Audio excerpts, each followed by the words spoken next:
Hi everyone, welcome to mining Gurukul. जैसे कि हमने इससे पहले के वीडियो में बताया था कि आप नेट्स में अप्रेंटिसशिप प्रोग्राम के लिए कैसे आप इनरोल कर सकते हो, और देन उसके बाद हमने बोला हुआ था कि हमारा नेक्स्ट वीडियो जो आएगा वो इस्टेब्लिशमेंट रिक्वेस्ट के ऊपर आएगा।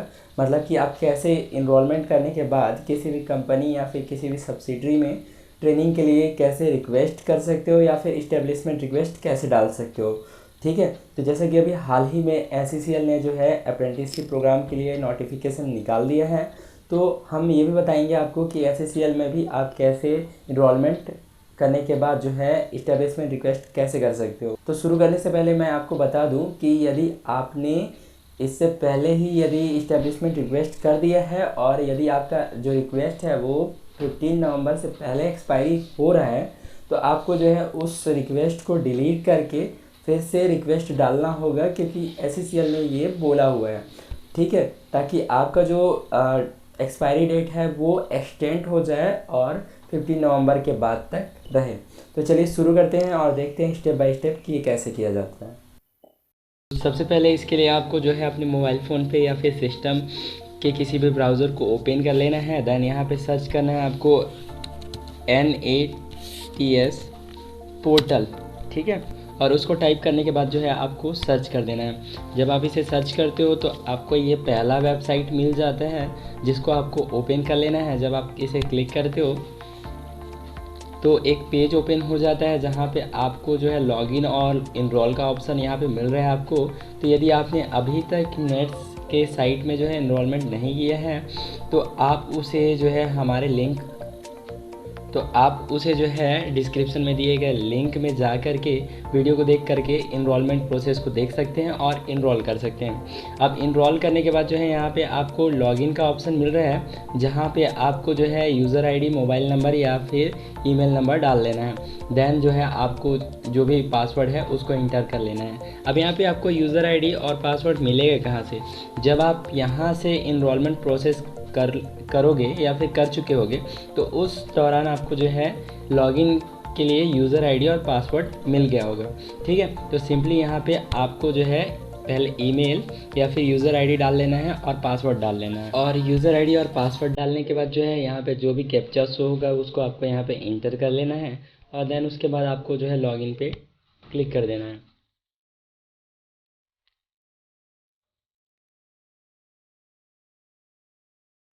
क्लिक करने के बाद जो है आपका जो है ये मेन डैशबोर्ड ओपन हो जाता है जहाँ पे आपको my profile, quick access, notification ETC का ऑप्शन मिल जाता है। साथ ही साथ यहाँ पे आपको अपडेट प्रोफाइल का भी ऑप्शन मिलता है जिसके थ्रू जो है आप अपना जो भी चेंजेस करना चाहते हो अपने प्रोफाइल में यहाँ से जाके चेंजेस कर सकते हो। साथ ही साथ अब आपको इस्टेब्लिशमेंट रिक्वेस्ट के लिए क्या करना है कि यहाँ पे आपको जो है इस्टेब्लिशमेंट रिक्वेस्ट का ऑप्शन मिल रहा होगा, तो यहाँ पे आपको सिंपली फाइंड इस्टेब्लिशमेंट में जाके क्लिक करना है।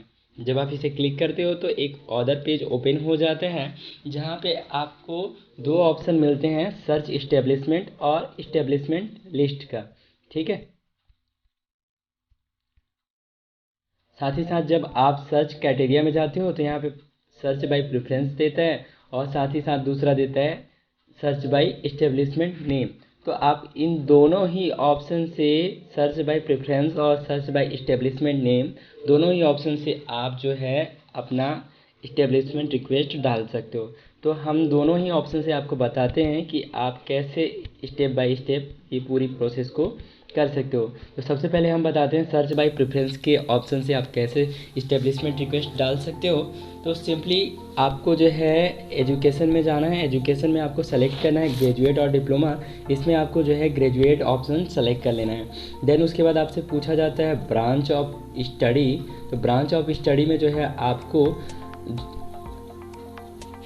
जो है आपको अपना ब्रांच जब आप सेलेक्ट कर रहे हो तो आपको एक चीज़ ध्यान देना है कि यदि आप माइनिंग इंजीनियरिंग ब्रांच से या फिर mine and mine surveying branch के हो, तो यदि आप अपना जो ब्रांच है वो माइनिंग इंजीनियरिंग या फिर mine and mine surveying select करते हो तो आपको जो है SCCL के लिए ऑप्शन नहीं मिलेगा। तो इसके लिए जो है आपको माइन इंजीनियरिंग यहाँ पे सेलेक्ट कर लेना है। ठीक है, तो आगे ऑप्शन मिल जाता है आपको सेक्टर का। तो आपको मैं बता दूं कि अलग अलग सब्सिडी जो है वो अपना प्राइवेट सेक्टर या फिर सेंट्रल सेक्टर सेलेक्ट करके रखी हुई है। तो यदि आप SCCL के लिए कर रहे हैं तो आपको सेंट्रल सेक्टर यहाँ पे सेलेक्ट कर लेना है। साथ ही साथ उसके बाद आपको पूछता है रीजन।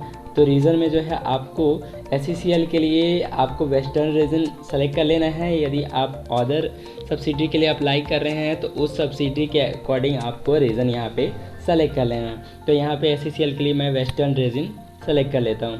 साथ ही साथ यहाँ पे स्टेट पूछा जाता है, तो आपको स्टेट में जो है यहाँ पे यदि आप SCCL के लिए कर रहे हैं तो यहाँ पे छत्तीसगढ़ सेलेक्ट कर लेना है। और यदि आप अदर सब्सिडी के लिए कर रहे हैं तो वो जिस भी स्टेट में बिलोंग करता है वो सब्सिडी उसको सेलेक्ट कर लेना है। इसके बाद आपसे डिस्ट्रिक्ट पूछा जाता है, तो इसका मैं डिस्ट्रिक्ट जो है बिलासपुर सेलेक्ट कर लेता हूँ।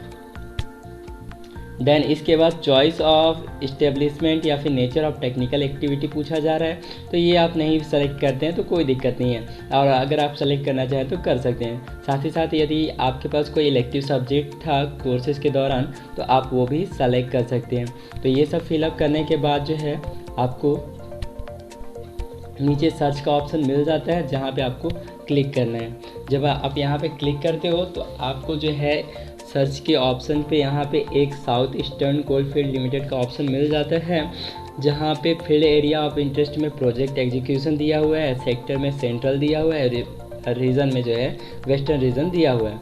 ठीक है, देन यहाँ पे आपको ऑप्शन मिल जाता है अप्लाई का, तो सिंपली आपको यहाँ पे क्लिक करके अप्लाई कर देना है। जब आप इसे अप्लाई करते हो तो यहाँ पे एक और पेज ओपन हो जाता है, जहाँ पे फिर से आपके को जो है अप्लाई के लिए पूछा जाता है। तो आपको सिंपली क्या करना है, यहाँ पे नीचे आ जाना है। नीचे आने के बाद आपको फिर से अप्लाई एंड कैंसिल का ऑप्शन मिलता है, तो आपको जो है फिर से अप्लाई के ऑप्शन पे क्लिक कर देना है। जब आप इसे क्लिक करते हो तो यहाँ पे आपको मिल जाता है successfully applied for the training position based on availability, you will be contacted bye establishment. Okay, तो यहाँ पे आपका इस्टेब्लिशमेंट रिक्वेस्ट सक्सेसफुली हो चुका है। तो इस प्रकार से आप सर्च बाय प्रेफरेंस के ऑप्शन से यहाँ पे किसी भी कंपनी में या फिर सब्सिडी में जो है ट्रेनिंग के लिए रिक्वेस्ट या फिर इस्टेब्लिशमेंट रिक्वेस्ट कर सकते हो। अब आपको जो है अपना रिक्वेस्ट का स्टेटस चेक करना है, तो सिंपली आपको यहाँ पे होम पे आ जाना है। जब आप होम पे आ जाते हैं तो फिर से आपको वही प्रोसेस एडॉप्ट करना है। यहाँ पे आपको इस्टेब्लिशमेंट रिक्वेस्ट के ऑप्शन पे क्लिक करना है। क्लिक करने के बाद आपको दो ऑप्शन मिल रहे हैं यहाँ पे, फाइंड इस्टेब्लिशमेंट और इस्टेब्लिशमेंट रिक्वेस्ट स्टेटस का। तो आपको जो है सेकेंड नंबर पर यहाँ पर क्लिक कर लेना है और आपको जो है यहाँ पे आपका स्टेटस मिल जाएगा, जहाँ पे नंबर ऑफ़ रिक्वेस्ट जो है ऑल रिक्वेस्ट 1 दिखा रहा है, एक्टिव 1 दिखा रहा है, रिजेक्टेड 0 दिखा रहा है। ठीक है, तो यहाँ पे पेंडिंग रिक्वेस्ट में आपको ये पूरा साउथ ईस्टर्न कोलफील्ड लिमिटेड का ऑप्शन मिल जाता है, जहाँ पे क्रिएशन डेट जो जब आप रिक्वेस्ट डाले हुए हो उस डेट का यहाँ पे शो करेगा, साथ ही साथ एक्सपायरी डेट आपको यहाँ पे शो करेगा। तो जैसा कि मैंने वीडियो के स्टार्टिंग में बताया था कि यदि आपने इससे पहले ही यदि रिक्वेस्ट कर दिया है, तो यदि आपका जो रिक्वेस्ट है वो 15 नवंबर से पहले एक्सपायरी हो रहा है, तो आपको जो है यहाँ पे देख लेना है और देन जो है यहाँ पे डिलीट का ऑप्शन मिलता है। तो यहाँ पे डिलीट करके फिर से आपको इसी प्रोसेस से फिर से इस्टेब्लिशमेंट रिक्वेस्ट कर लेना है। ठीक है, क्योंकि ये जो है SCCL द्वारा बोला गया है कि यदि आपका रिक्वेस्ट जो है वो 15 नवंबर से पहले यदि एक्सपायरी हो रहा है तो आपका जो है लिस्ट में नाम नहीं आएगा। तो इसके लिए आपको ये कर लेना है। ठीक है, तो ये तो हो गया कि आप सर्च बाय प्रेफरेंस के ऑप्शन से कैसे आप जो है इस्टेब्लिशमेंट के लिए रिक्वेस्ट कर सकते हैं। चलिए देख लेते हैं कि सर्च बाय इस्टेब्लिशमेंट नेम के ऑप्शन से आप कैसे यहाँ पे इस्टेब्लिशमेंट रिक्वेस्ट कर सकते हैं। तो सिंपली आपको फिर से इस्टेब्लिशमेंट रिक्वेस्ट के ऑप्शन पर क्लिक करना है, फाइंड इस्टेब्लिशमेंट में जाना है। देन तो यहाँ पे जाने के बाद जो है आपको जो है सर्च बाय इस्टेब्लिशमेंट नेम में क्लिक कर लेना है। जब आप इसे क्लिक करते हो तो आपको एक सर्च बॉक्स मिल जाता है, जहाँ पे आपको इस्टेब्लिशमेंट नेम का कंप्लीट नेम डालना होता है। तो जैसे कि आप SCCL के लिए कर रहे हो या फिर WCL कर रहे हो तो उसका आप यहाँ पे फुल नेम टाइप कर दीजिए। जैसा कि मैं आपको यहाँ पर WCL में रिक्वेस्ट डाल के दिखा देता हूँ। तो यहाँ पे क्या लिख लेना है आपको, वेस्टर्न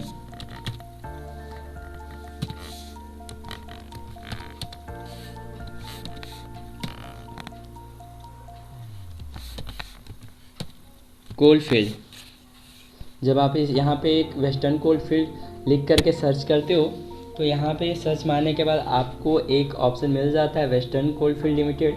तो यहाँ पे आपको अप्लाई का ऑप्शन फिर से यहाँ पे मिलता है, तो यहाँ पे आप अप्लाई करने के लिए क्लिक कर सकते हो। ध्यान रखें ये मैं WCL के लिए बता रहा हूँ, SCCL के लिए भी सेम ऑप्शन है, साथ ही साथ अदर सब्सिडरी के लिए भी ये सेम प्रोसीजर है। तो आपको जो है सर्च करने के लिए सेम प्रोसीजर अडॉप्ट करना है। तो यहाँ पे अप्लाई के ऑप्शन पे ऐसे क्लिक कर देना है। ओके, जब आप क्लिक करते हो तो फिर से आपको यहाँ पे नीचे जब जाओगे, नीचे जाने के बाद फिर से आपको दो ऑप्शन मिल जाते हैं, अप्लाई और कैंसिल का। तो सिंपली आपको क्या करना है, यहाँ पे अप्लाई के ऑप्शन पे क्लिक कर लेना है। क्लिक करने के बाद जो है आपको फिर से यहाँ पे successfully applied for the training position मिल जाता है। तो जो है आपको यहाँ पे इस प्रकार से, तो क्लिक करने के बाद जो है यहाँ पे अगला पेज ओपन हो जाता है जहाँ पे आपको मिल जाता है सक्सेसफुली अप्लाइड लिखा हुआ। तो इसका मतलब आप सक्सेसफुली अप्लाई कर चुके हो। ठीक है, तो इस प्रकार से आप जो है सर्च बाय इस्टेब्लिशमेंट नेम के माध्यम से जो है इस्टेब्लिशमेंट रिक्वेस्ट कर सकते हो। तो दोनों ही ऑप्शन से, मतलब कि सर्च बाय प्रेफरेंस और सर्च बाय इस्टेब्लिशमेंट नेम, दोनों ही ऑप्शन से मैंने बता दिया आप कैसे इस्टेब्लिशमेंट के लिए रिक्वेस्ट कर सकते हो। सिमिलरली इसी प्रोसीजर से आपको WCL, SCCL बाकी सब्सिडी के लिए भी यही प्रोसीजर अडॉप्ट करना है, कहीं भी चेंजेस की ज़रूरत नहीं है। ठीक है, और जो है इस प्रकार से आप किसी भी इस्टेब्लिशमेंट में रिक्वेस्ट कर सकते हो।